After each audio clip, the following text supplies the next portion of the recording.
नमस्कार, मैं Sandeep कसालकर। Crypto TV में आप सभी का स्वागत है। क्रिप्टो वर्ल्ड से जुड़ी नई खबरों के साथ आइए देखते हैं क्या कुछ हुआ क्रिप्टो की दुनिया में। सबसे पहले रुक करते हैं हेडलाइंस की ओर।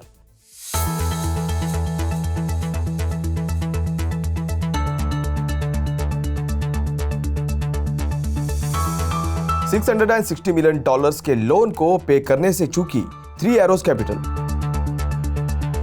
बढ़ते डिफॉल्ट्स के बीच लड़खड़ाते दिखे बिटकॉइन और इथेरियम। इथेरियम लेंडिंग प्रोटोकॉल पर हुआ $3.8 मिलियन का अटैक, 50% की हुई रिकवरी। पिछले हफ्ते डिजिटल एसेट्स इन्वेस्टमेंट्स ने दिखा रिकॉर्ड आउटफ्लोज। ASCI के अनुसार 400 से ज्यादा क्रिप्टो एड्स ने गाइडलाइंस का किया उल्लंघन। न्यूयॉर्क NFT ने अटेंडीज को किया कोविड-19 से संक्रमित। ऑस्ट्रेलियन क्रिप्टो ट्रेडिंग फर्म बैंकजा ने अपने 30% स्टाफ को निकाला। NFT बैंड वैगन में शामिल हुए आर माधवन, जारी की रॉकेटरी NFT सीरीज। अब देखते हैं खबरें विस्तार से। क्रिप्टो ब्रोकर वॉयजर डिजिटल ने एक प्रेस रिलीज में कहा कि उसकी यूनिट्स में से एक ने hedge fund 3 arrows capital 3AC issue किया था, जिसमें 15,250 बिटकॉइन और USDC में $350 मिलियन का लोन रिपे में इनएबिलिटी के लिए एक डिफॉल्ट नोटिस था, जिसकी कीमत रफली $660 मिलियन थी। वॉयजर ने इस महीने की शुरुआत में 3AC द्वारा पोटेंशियल डिफॉल्ट को हरी झंडी दिखाई थी। अब ये कानूनी कार्रवाई के माध्यम से फंड्स की रिकवरी को आगे बढ़ाने का इरादा रखता है। $660 मिलियन के लोन पर 3AC का डिफॉल्ट हेज फंड के स्ट्रेस फाइनेंस को दर्शाता है। लीडो स्टेक इथेरियम STETH की वैल्यू में तेज गिरावट दिखी, जिसे 3AC ने कोलैटरल के रूप में बड़े पैमाने पर इस्तेमाल किया था। उसने फर्म को कई मार्जिन कॉल्स के लिए एक्सपोज किया, जिसे यह अपने फंड के जरिए बंद हो गया। 3AC अपनी इंसॉल्वेंसी से निपटने के लिए कई ऑप्शंस पर विचार कर रही है, जिसमें एसेट सेल्स और बेल आउट टॉक भी शामिल है। ऐसे में अब तक कंपनी को अपने कई टोकन बेचते हुए देखा गया है, जो मार्जिन कॉल्स को पूरा करने की सबसे अधिक संभावना है। वॉयजर 3AC के खिलाफ रिकवरी के इस्तेमालों को आगे बढ़ाने वाली कई फर्म्स में से पहली होने की संभावना है। यह साफ नहीं है कि 3AC का डेब्ट एक्सपोजर किस हद तक है। बिटकॉइन और इथेरियम दो सबसे बड़े क्रिप्टो करेंसी कॉइन सोमवार को नीचे आते हुए देखे गए और स्टॉक के प्रदर्शन से अलग होते हुए भी देखे गए, क्योंकि क्रिप्टो लेंडर्स द्वारा बढ़ते डिफॉल्ट्स ने इन्वेस्टर्स को डिजिटल एसेट से दूर रहने के लिए मजबूर किया है।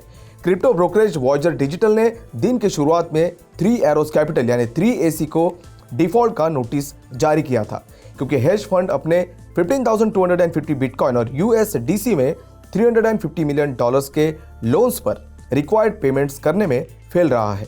इतना ही नहीं, वॉयजर ने यह भी घोषणा की है कि उसने अल्मेडा वेंचर्स द्वारा प्रदान की गई इमरजेंसी $200 मिलियन कैश और USDC क्रेडिट लाइन में से $75 मिलियन का विड्रॉल किया है। उस फैसिलिटी में 15,000 बिटकॉइन रिवॉल्वर भी शामिल है। डिजिटल एसेट्स के लिए ग्रिम आउटलुक ने भी इन्वेस्टर्स की धारणा को प्रभावित किया है। गोल्डमैन सैक्स ने आज क्रिप्टो करेंसी की कीमतों में लगातार गिरावट और इंडस्ट्री एक्टिविटी लेवल्स में आगामी गिरावट के कारण क्रिप्टो एक्सचेंज कॉइनबेस की रेटिंग को सेल से न्यूट्रल के लिए कट किया है। फेडरल रिजर्व की इंटरेस्ट रेट इंक्रीज की उम्मीदों के बीच US स्टॉक फ्यूचर्स में बढ़त दर्ज की गई है, जो मेजर इंडेक्सेस में बढ़त की ओर दर्शाता है। ऐसे में S&P 500 के लिए फ्यूचर्स सोमवार को 0.2% बढ़ा, जबकि डो जोन्स इंडस्ट्रियल एवरेज के लिए फ्यूचर्स 0.1% बढ़ा। टेक्नोलॉजी फोकस नैस्डैक 100 के कॉन्ट्रैक्ट्स में 0.3% की बढ़त हुई। इन सबके बीच बिटकॉइन ने हाल ही में पिछले 24 घंटों में 1% से ज्यादा की गिरावट के साथ अराउंड $21,100 पर ट्रेड किया, जबकि इथेर ने उसी समय के दौरान 2% से ज्यादा की गिरावट के साथ अराउंड $1,211 पर ट्रेड किया है। एक्स कार्निवल एक इथेरियम बेस्ड प्रोटोकॉल जो NFT के लिए एक लेंडिंग एग्रीगेटर के रूप में काम करता है, उसने एक एक्सप्लॉइट में खोए हुए $3.8 मिलियन में से 50% की रिकवरी की है। एक हैकर ने एक स्मार्ट कॉन्ट्रैक्ट फ्लॉ का फायदा उठाया, जिसने गिरवी रखी हुई एसेट को कोलैटरल के रूप में भी इस्तेमाल करने की अनुमति दी। इस मामले में board app yacht club non fungible token hacker ने $1.85 मिलियन वर्थ के 1500 ETH बाउंटी को एक्सेप्ट किया है।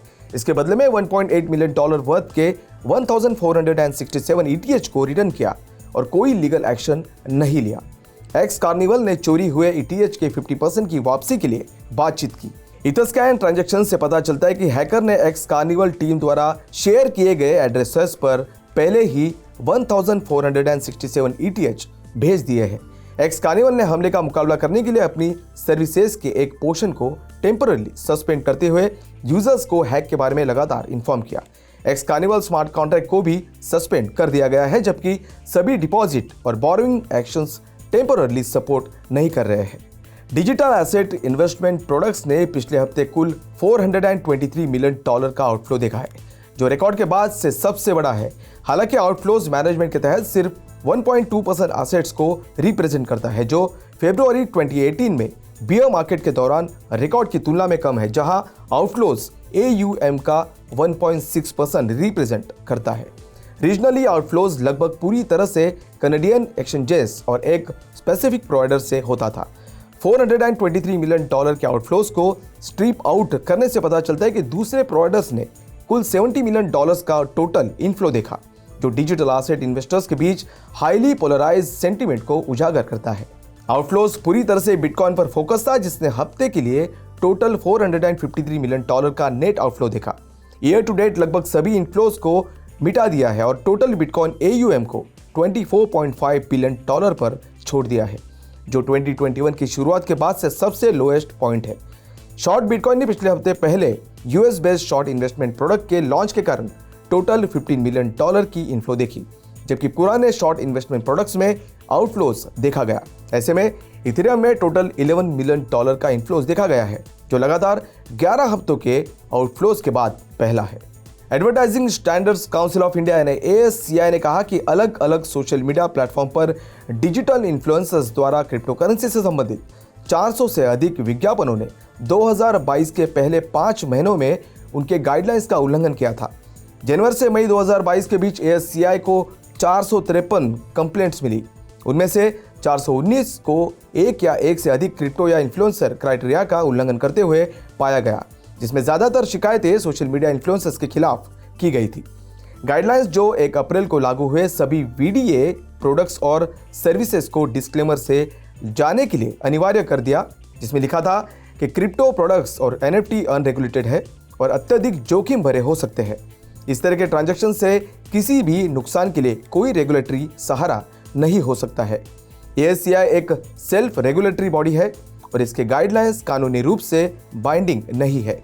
उल्लंघन के मामले में स्टैंडर्ड्स बॉडी उन लोगों के नाम प्रकाशित करता है जिन्होंने गाइडलाइंस का पालन नहीं किया है और केसेस को संबंधित गवर्नमेंट रेगुलेटर के पास भेजता है। NFT न्यूयॉर्क सिटी NFT.NYC ने 20 से 23 जून 2022 में 3 डे कॉन्फ्रेंस का आयोजन किया, जिसमें NFT कम्युनिटी को डिबेट्स, टॉक्स और वर्कशॉप्स के लिए NYC में एक साथ लाया गया। ये शो ग्लैमरस और सक्सेसफुल दोनों था। हालांकि इसने लोगों तक एक वायरस फैलाया। कई सोर्सेस के अनुसार कई उपस्थित लोग इस आयोजन के बाद कोरोना वायरस डिजीज COVID-19 से ग्रस्त हुए। कई ट्विटर यूजर्स ने अपने एक्सपीरियंसेस बताए हैं और उन सभी के लिए एक सामान्य कॉल है जो इस इवेंट में शामिल हुए हैं उनके कोविड टेस्ट करने के लिए। इससे पहले 18 जून को एक वेरीफाइड यूजर सात्विक सेठी ने पब्लिक से अपील करते हुए कहा कि कोविड या कोविड जैसे सिम्टम्स वाले लोगों को सभी के हित में NFT.NYC इवेंट में शामिल नहीं होना चाहिए। NFT.NYC दुनिया का सबसे बड़ा NFT कॉन्फ्रेंस है। इस वर्ष के आयोजन में 15,000 से अधिक आर्टिस्ट और इंथुजियास्टिक न्यूयॉर्क के केंद्र में कई वेन्यूज पर 1500 से अधिक स्पीकर्स ने भाग लिया। तो आज के लिए बस इतना ही। क्रिप्टो वर्ल्ड से जुड़ी नई खबरों के साथ बने रहिए क्रिप्टो टीवी के साथ। तब तक के लिए मैं संदीप का सलाहकार आपसे विदा लेता हूं। नमस्कार।